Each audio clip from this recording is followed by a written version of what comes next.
आणि देशाचे पंतप्रधान नरेंद्र मोदी बोलतात, थेट तिथे जाऊयात.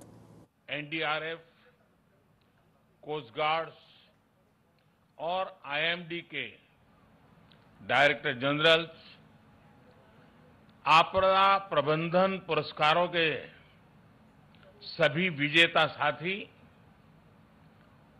अन्य सभी महानुभाव, भाइयों और बहनों, भारत मां के वीर सपूत नेताजी सुभाष चंद्र बोस की 125वीं जन्म जयंती पर पूरे देश की तरफ से मैं आज कोटि कोटि नमन करता हूं. ये दिन ऐतिहासिक है. ये कालखंड भी ऐतिहासिक है और ये स्थान जहां हम सभी एकत्रित हैं वो भी ऐतिहासिक है. भारत के लोकतंत्र की प्रतीक हमारी संसद पास में है. हमारी क्रियाशीलता और लोकनिष्ठा के प्रतीक अनेक भवन भी हमारे साथ पास में नजर आ रहे हैं. हमारे वीर शहीदों को समर्पित नेशनल वॉर मेमोरियल भी पास है. इन सब के आलोक में आज हम इंडिया गेट पर अमृत महोत्सव मना रहे हैं और नेताजी सुभाष चंद्र बोस को आदरपूर्वक श्रद्धांजलि दे रहे हैं. नेताजी सुभाष, जिन्होंने हमें स्वाधीन और संप्रभु भारत का विश्वास दिलाया था, जिन्होंने बड़े गर्व के साथ, बड़े आत्मविश्वास के साथ, बड़े साहस के साथ अंग्रेजी सत्ता के सामने कहा था, मैं स्वतंत्रता की भीख नहीं लूंगा. मैं स्वतंत्रता की भीख नहीं लूंगा. मैं इसे हासिल करूंगा. जिन्होंने भारत की धरती पर पहली आजाद सरकार को स्थापित किया था, हमारे उन नेताजी की भव्य प्रतिमा आज डिजिटल स्वरूप में इंडिया गेट के समीप स्थापित हो रही है. जल्द ही इस होलोग्राम प्रतिमा के स्थान पर ग्रेनाइट की विशाल प्रतिमा भी लगेगी. ये प्रतिमा आजादी के महानायक को कृतज्ञ राष्ट्र की श्रद्धांजलि है. नेताजी सुभाष की ये प्रतिमा हमारी लोकतांत्रिक संस्थाओं को, हमारे पीढ़ियों को राष्ट्रीय कर्तव्य का बोध कराएगी. आने वाली पीढ़ियों को, वर्तमान पीढ़ी को निरंतर प्रेरणा देती रहेगी. साथियों, पिछले साल से देश ने नेताजी की जयंती को पराक्रम दिवस के रूप में मनाना शुरू किया है. आज पराक्रम दिवस के अवसर पर सुभाष चंद्र बोस आपदा प्रबंधन पुरस्कार भी दिए गए हैं.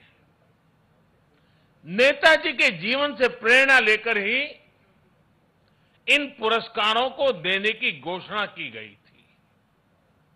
साल 2019 से 2022 तक उस समय के सभी विजेताओं, सभी व्यक्तियों, सभी संस्थाओं को जिन्हें आज सम्मान का अवसर मिला है, उन सबको भी मैं बहुत बहुत बधाई देता हूं. साथियों, हमारे देश में आपदा प्रबंधन को लेकर जिस तरह का रवैया रहा था, उस पर एक कहावत बहुत सटीक बैठती है। जब प्यास लगी तो कुआं खोदना। और जिस मैं काशी क्षेत्र से आता हूं, वहां तो एक और भी कहावत है। वो कहते हैं, भोज गड़ी कोहड़ा रोपे। यानी जब भोज का समय आ गया तो कोहड़े की सब्जी उगाने लगना। यानी जब आपदा सिर पर आ जाती थी तो उससे बचने के उपाय खोजे जाते थे। इतना ही नहीं, एक और हैरान करने वाली व्यवस्था थी जिसके बारे में कम ही लोगों को पता है। हमारे देश में वर्षों तक आपदा का विषय एग्रीकल्चर डिपार्टमेंट के पास रहा था। इसका मूल कारण यह था कि बाढ़, अतिवृष्टि, ओले गिरना, ऐसी जो स्थितियां पैदा होती थी, उसे निपटने का जिम्मा, उसका संबंध कृषि मंत्रालय से आता था। देश में आपदा प्रबंधन ऐसे ही चलता रहता था। लेकिन 2001 में गुजरात में भूकंप आने के बाद जो कुछ हुआ, देश को नए सिरे से सोचने के लिए मजबूर किया। और उसने आपदा प्रबंधन के मायने बदल दिए। हमने तमाम विभागों और मंत्रालयों को राहत और बचाव के काम में झोंक दिया। उस समय के जो अनुभव थे, उनसे सीखते हुए ही 2003 में Gujarat state disaster management act बनाया गया। आपदा से निपटने के लिए गुजरात इस तरह का कानून बनाने वाला देश का पहला राज्य बना। बाद में केंद्र सरकार ने गुजरात के कानून से सबक लेते हुए 2005 में पूरे देश के लिए ऐसा ही डिजास्टर मैनेजमेंट एक्ट बनाया। इस कानून के बाद ही नेशनल डिजास्टर मैनेजमेंट अथॉरिटी, उसके गठन का रास्ता साफ हुआ। इसी कानून ने कोरोना के खिलाफ लड़ाई में भी देश की बहुत मदद की।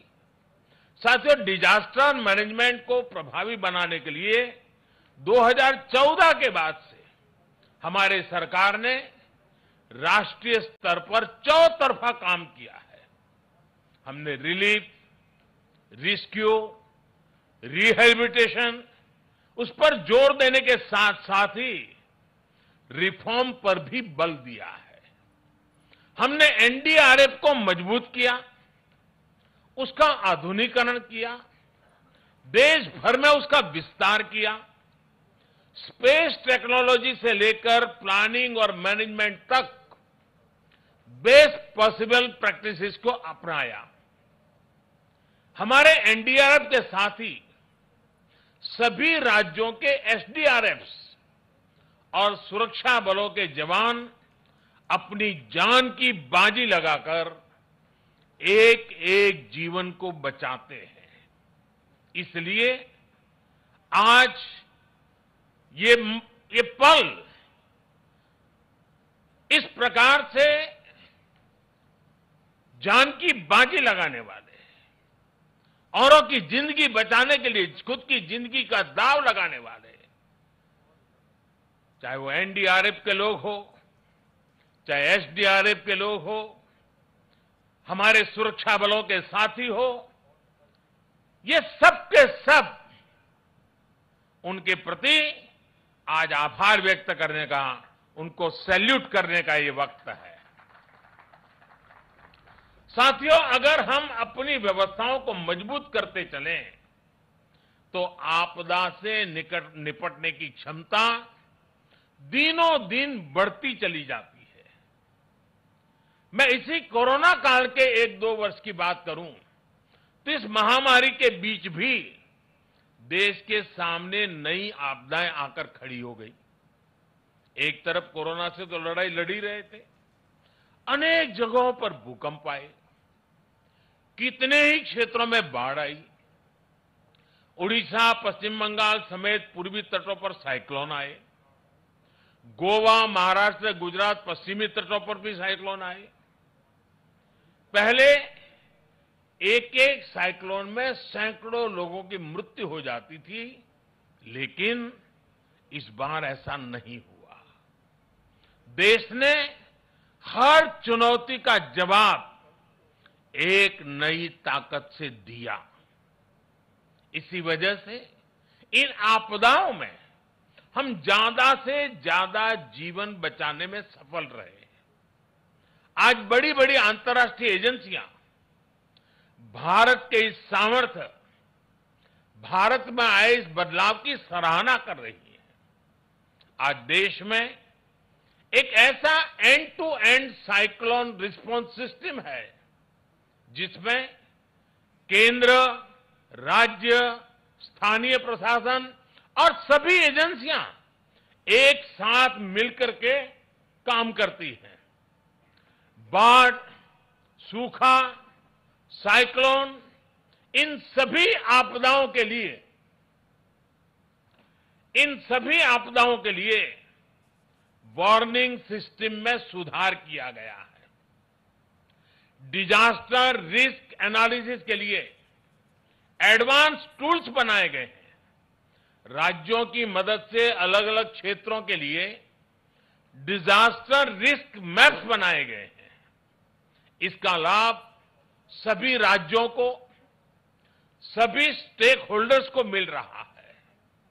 और सबसे महत्वपूर्ण, डिजास्टर मैनेजमेंट, आपदा प्रबंधन आज देश में जन भागीदारी और जन विश्वास का विषय बन गया है।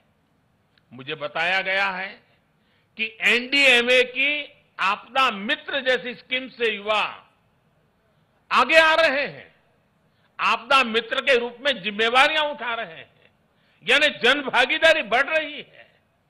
कहीं कोई आपदा आती है तो लोग विक्टिम नहीं रहते, वो वॉलेंटियर्स बनकर आपदा का मुकाबला करते हैं। यानी आपदा प्रबंधन अब एक सरकारी काम भर नहीं है, बल्कि ये सबका प्रयास का एक मॉडल बन गया है।